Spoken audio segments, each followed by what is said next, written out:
এদিকে রাজশাহীতে চিরনিদ্রায় শায়িত উত্তরার মাইলস্টোনে বিমান বিধ্বস্ত হয়ে নিহত ফ্লাইট লেফটেন্যান্ট তৌকির ইসলাম। তার মরদেহ রাজশাহীতে নিয়ে আসা হলে আবেগঘন পরিবেশ সৃষ্টি হয়। রাজশাহী বিভাগীয় প্রতিনিধি বদরুল হাসান লিটনের তথ্য ভিডিওতে ডেস্ক রিপোর্ট। শিয়া বাটার ও ভিটামিন ই সমৃদ্ধ লিলি হালাল বিউটি সোপ, তারুণ্যময় উজ্জ্বল ত্বকের জন্য।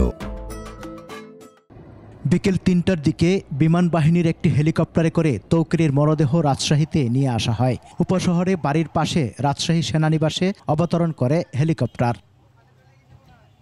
এরপর তার মরদেহ নেওয়া হয় তৌকিরের ছোটবেলার স্মৃতি বিজড়িত আশ্রয় নিরে।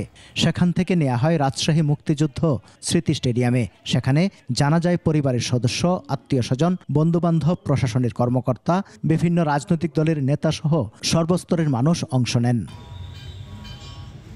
বৈমানিক তৌকিরের মৃত্যুতে শোকের আবহ পুরো নগরী জুড়ে। সকাল থেকেই তার বাসায় ভিড় করেন তৌকিরের বন্ধুবান্ধব সহ স্বজনরা। পাবনা ক্যাডেট কলেজ থেকে ছুটে আসেন শিক্ষকরাও। ঘটনার কারণ অনুসন্ধানের দাবি তাদের।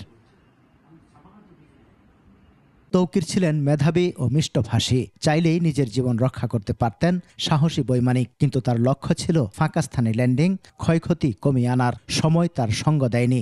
ঘটনার আগের দিন চিকিৎসার জন্য মাকে ঢাকায় নিয়ে যাওয়ার কথা ছিল তৌকিরের। কোনো কথা বললেই আমার নাম বলবে লাস্টে, এই বিষয়টা আমার খুব ভালো লাগে।